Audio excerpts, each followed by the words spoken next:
My name is Kamlesh Kapur, and I'm speaking for American Hindu Academy. This is introductory course number 1 and lesson number 1. So, this is Introduction to Dharma 101, course 1, lesson 1, as I said before, because we start with a beginning and we go to more complex explanations and details. So this is just the basics in this course. We are going to get the experience of being in the nature and a wonderful world. Where are we? That is a key point. We have to establish ourselves. Who are we? Where are we rooted? And what are our beliefs? Unless we know our roots and who we are, and how we place ourselves or look at ourselves in the vast universe or in the Prakriti nature, we will not be able to understand what Dharma is and what Hindu Dharma is. So how do we explain our beliefs? That's the question.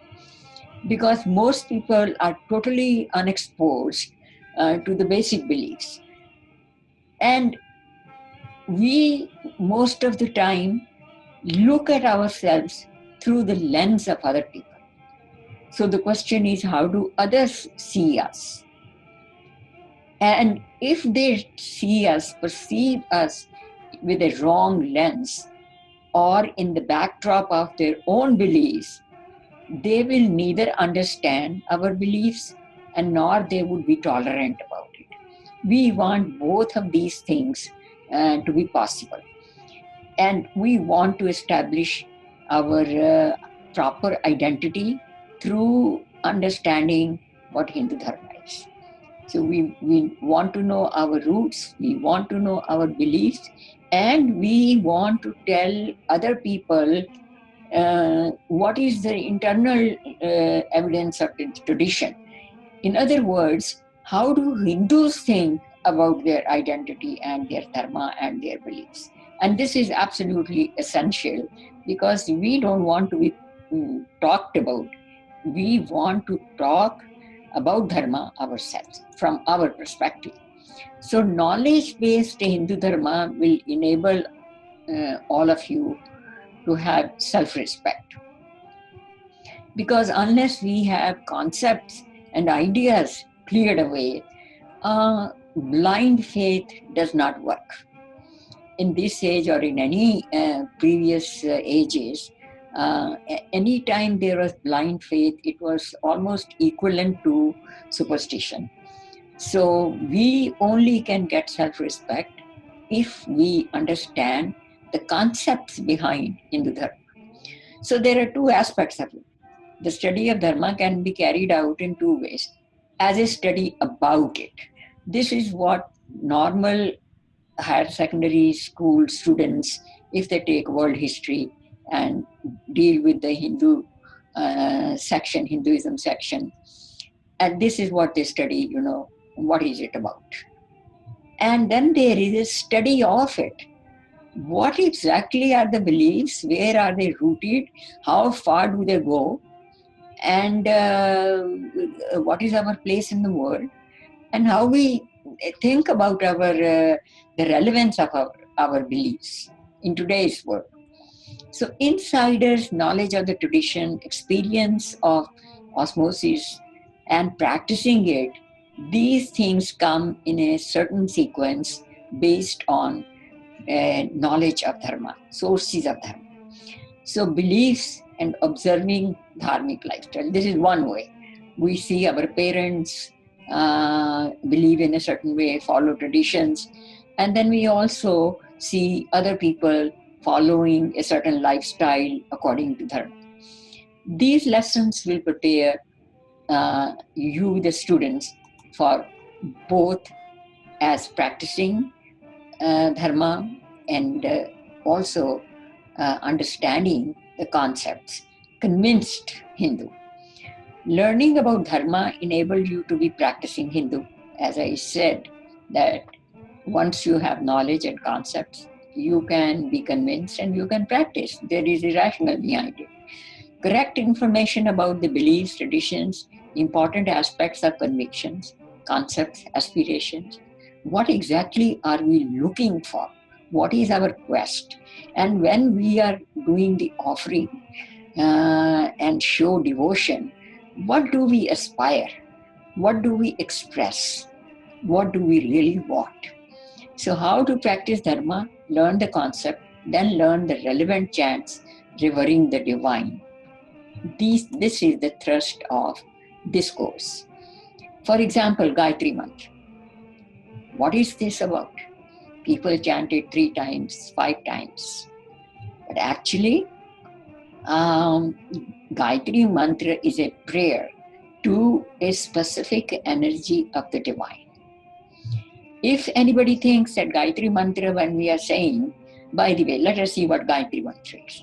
Gayatri Mantra says, Om Bhur Bhuvah Swaha Tatsavitar Vareniyam Bhargo Devasya Dhimahi Dhiya Yona Prachodaya. Now, this is an example of the mantra. In less than about 25 words, it is a prayer to the sun. Sun being the specific energy which everybody can understand what the sun is doing to all the planets, especially our planet, promoting life, sustaining life. So, this Gayatri Mantra tells us that we are offering devotion to specific energy of the divine. And there are several such energy. Actually, there are so many of them that one can even say infinite. These are energies. These are energies controlling life on earth, sustaining life on earth, and at the same time giving us inspiration how to preserve that sustenance of the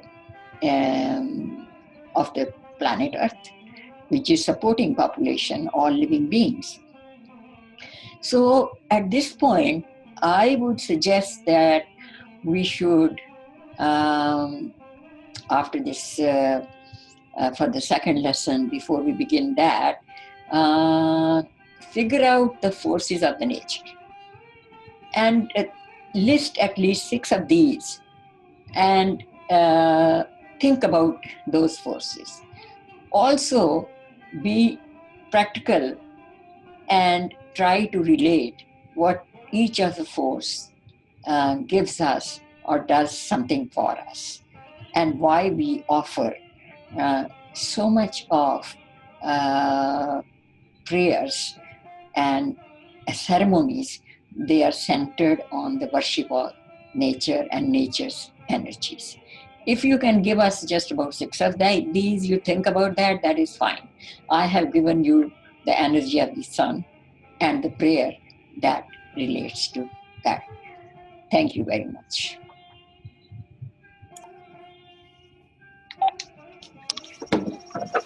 Now let us take an example.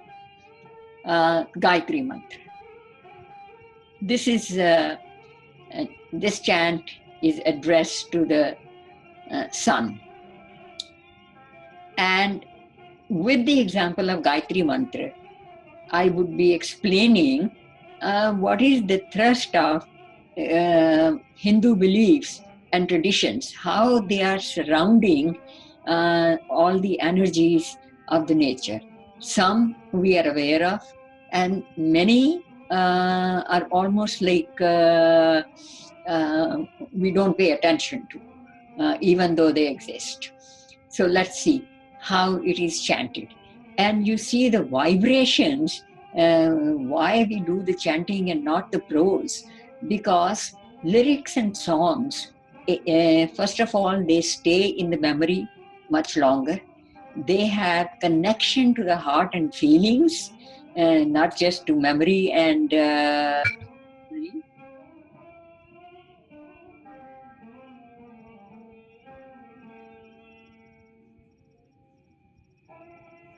what happened?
हाँ जी, अब क्या करना?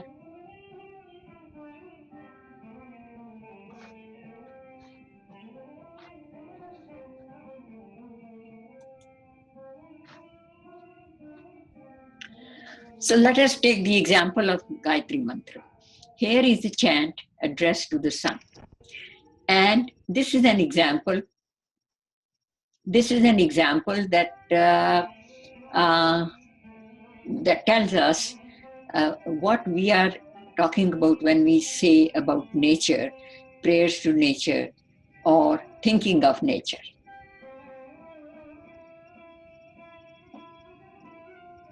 So we are going to do the chant first and see the lyrics and why the lyrics are used instead of prose, because lyrics always, like a song, stays in the memory longer.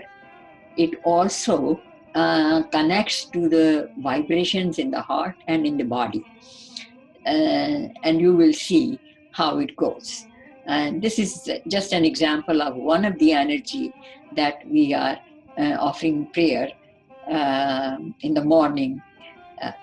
So let's do it.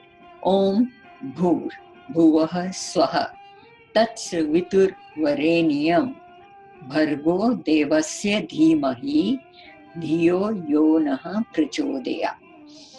And when you do it in the proper lyric, in the chand, then it goes like this. Om Bhur Bhuvah Swaha तत्सवितुर्वरेण्यं भर्गो देवस्य धीमहि धियो यो नः prachodayat. Now the meaning is that it, again, Savitur. Savitur means the sun, and Tat means that. So, O Sun Dev, you fill three realms of the universe, which is this planet, all the other planets, and the space. Let that light, which is which can be described, we see that light. Let that light of the Deva fill my mind, and let that light grow. Light here means enlightenment. And actually, enlightenment means many other things too. When a person is enlightened, the speech is improved, and the eyesight, which means vision, that also improves. So the prayer to sun means that I may be enlightened, ignorance be removed. Ignorance is kin to darkness, and my speech is improved. In other words, I have a clear head, and there is no doubt in my mind which is clouding my vision. And dhimahi, many people think that it means we meditate on thee. So what is the idea behind this chant? What does the sun stand for in our life? This one mantra, a few words, these are hardly, say, 15 words, and it explains so much meaning. The idea behind removal of ignorance. What does the sun stand for in our life? It stands for removal of ignorance, giving us the light. And of course, sun doesn't just give us the light in mind or removal of ignorance, because nothing can be done in the darkness. It also is sustaining all plant life. Without that, it will be impossible. So, what do we gain by chanting this mantra? Students will learn the relevance of learning and chanting the mantra. This is the point, that we do not do the chanting without understanding the concept behind. Now we understand what the prayer to sun means, why do we pray it, the concept behind it, what does the sun as an energy, as a divine energy is giving to us, And without understanding all these ideas, we are just trying to be superstitious. So there is no meaning to any chant or any prayer whatsoever unless we are able to understand the concept behind.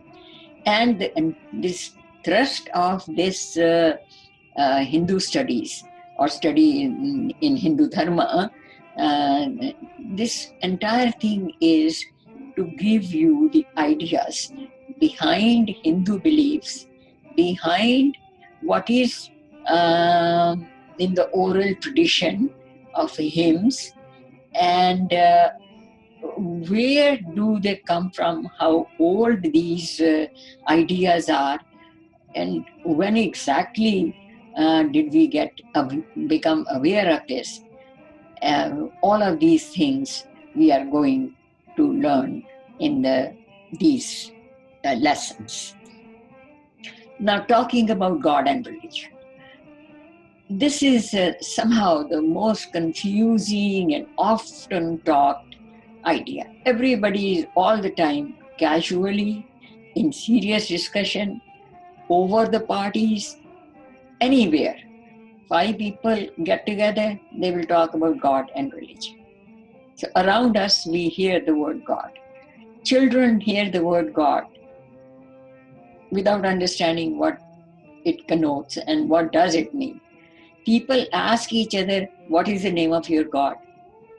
Now, any name that we are accustomed to hearing is considered the right answer. Say, in Christianity, in this country, most of the people will say, Jesus is the Lord in heaven.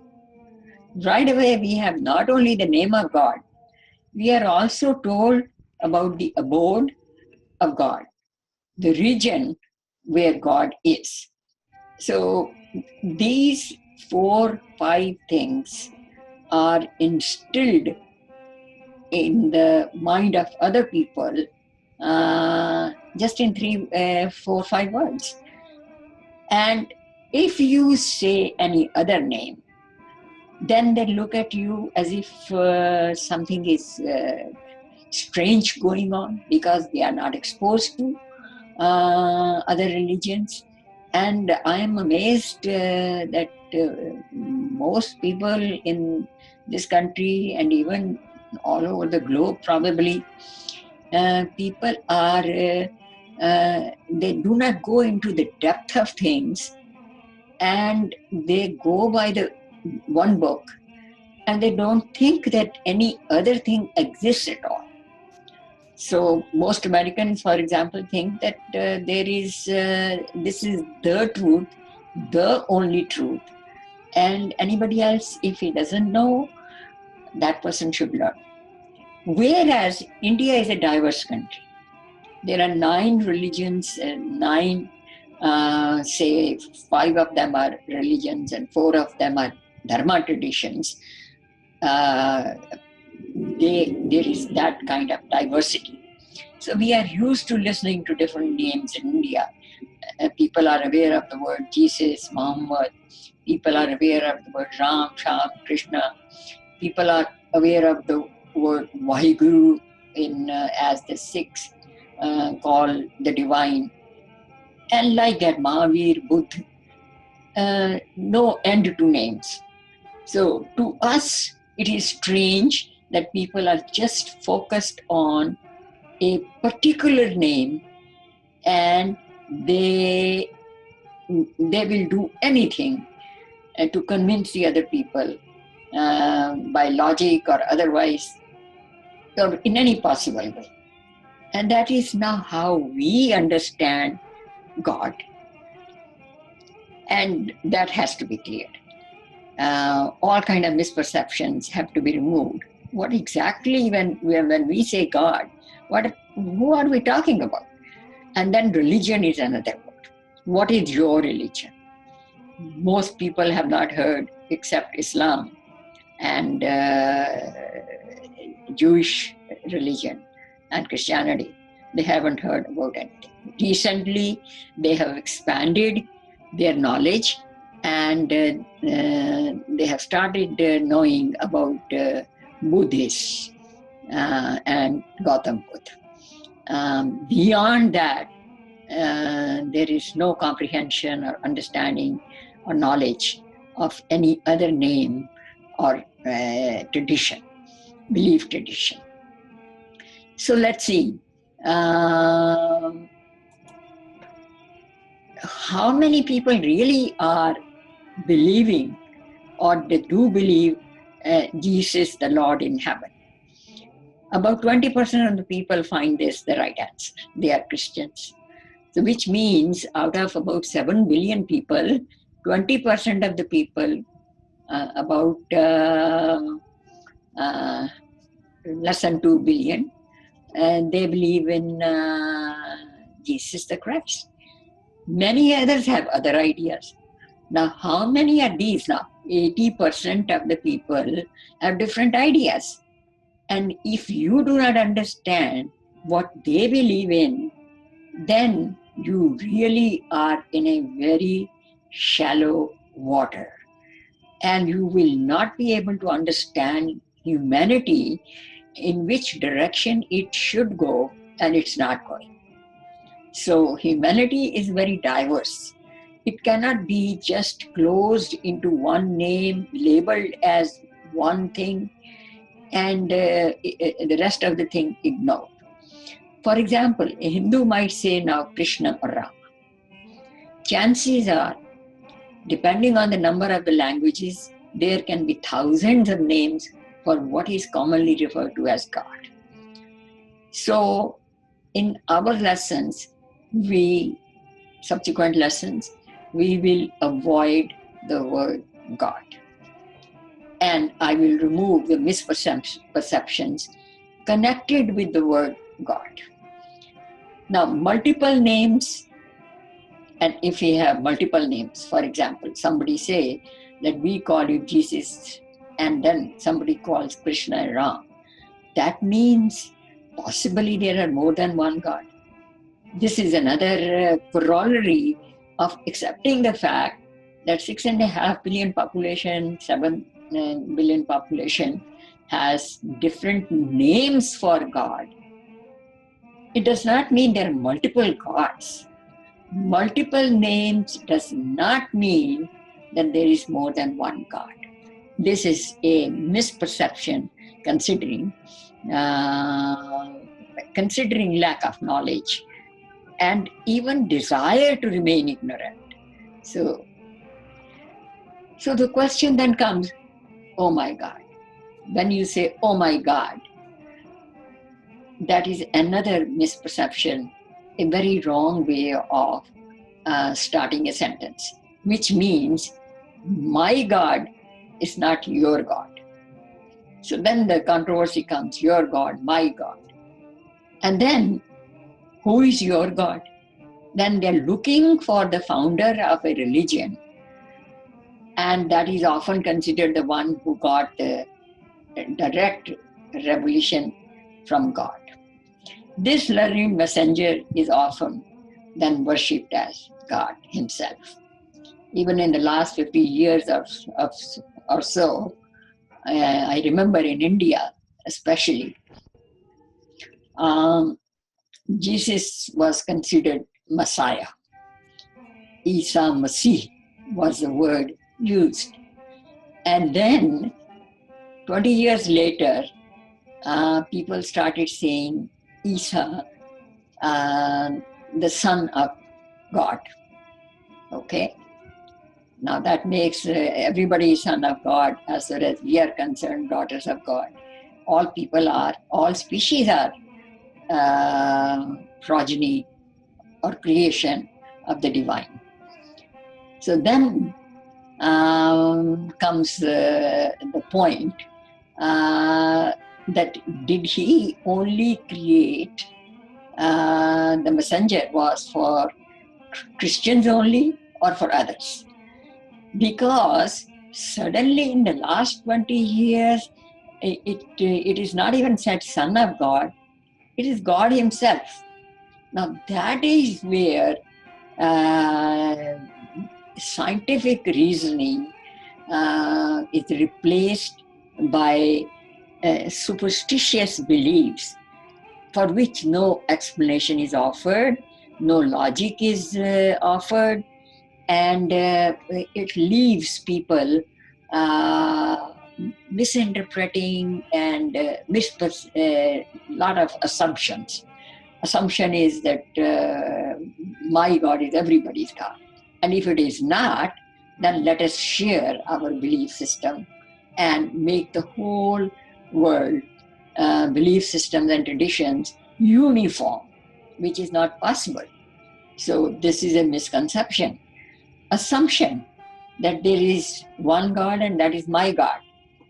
And then there is all this fight and bloodshed, which is going on for the last 2 millennia.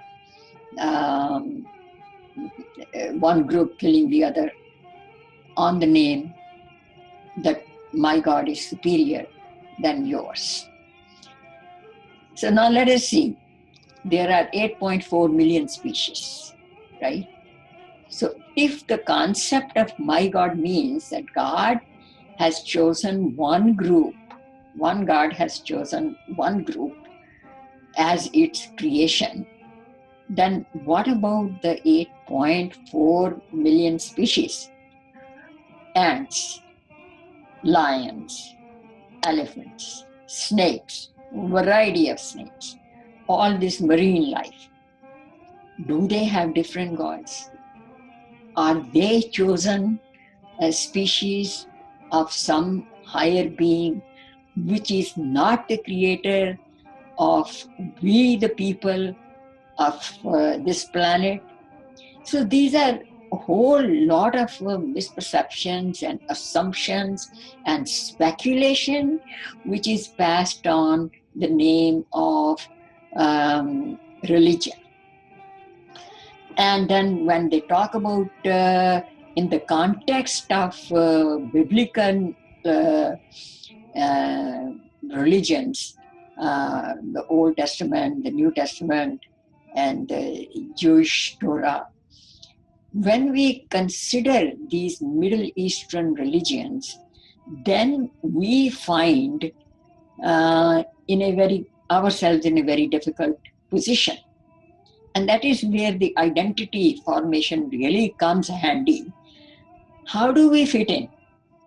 If we are not Jewish, we are from a country which is far away from the Middle East, and these three religions, they started from the Middle East, specifically Asia Minor and around Mediterranean Black Sea. So what about people who are living in Asia, in Australia, and the inhabitants of originally the American continents? How do they fit in these three religions? And then should we fit in, or should they try to understand the idea of comparative religions? You see, when we are learning comparative religions, that doesn't mean that we try to box other belief systems and view them through the lens of Christianity or Islam or Judaism. We have to see, just as the one kind of species, plant life, is tomatoes, and there are varieties of them. Similarly, there are all these different species living and sharing this planet together. And if we cannot share each other's beliefs, and let's not even say share, let us say we appreciate and respect others for whatever their beliefs are. Once we do that, what will happen?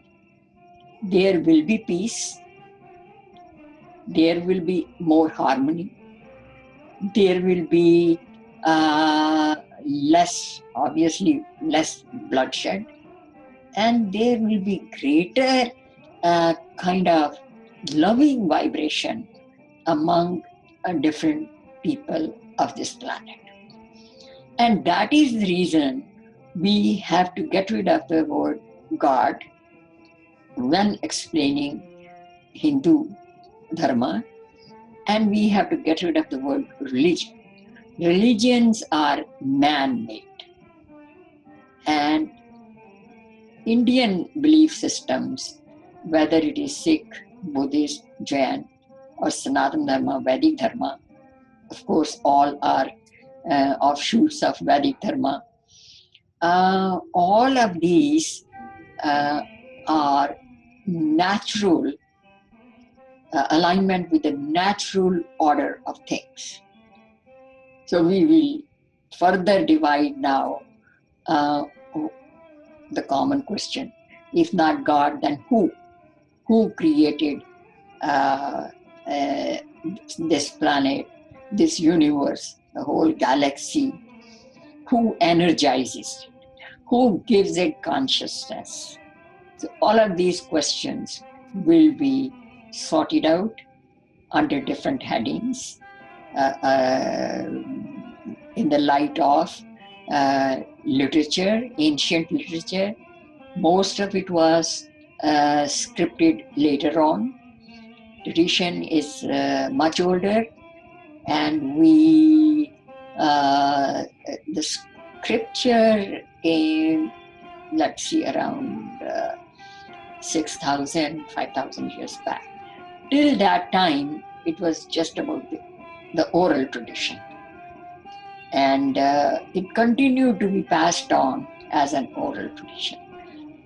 It still is an oral tradition. So if anybody goes to a Hindu temple, there is no prose, there are no sermons, there's no preaching, there's no advice. There's no prose, period.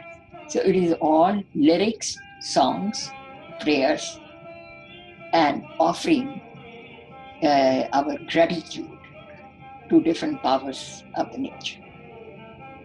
So today we stop here, and then we'll pick up our threads about the divine, about the energies, what are different names we can give. Thank you.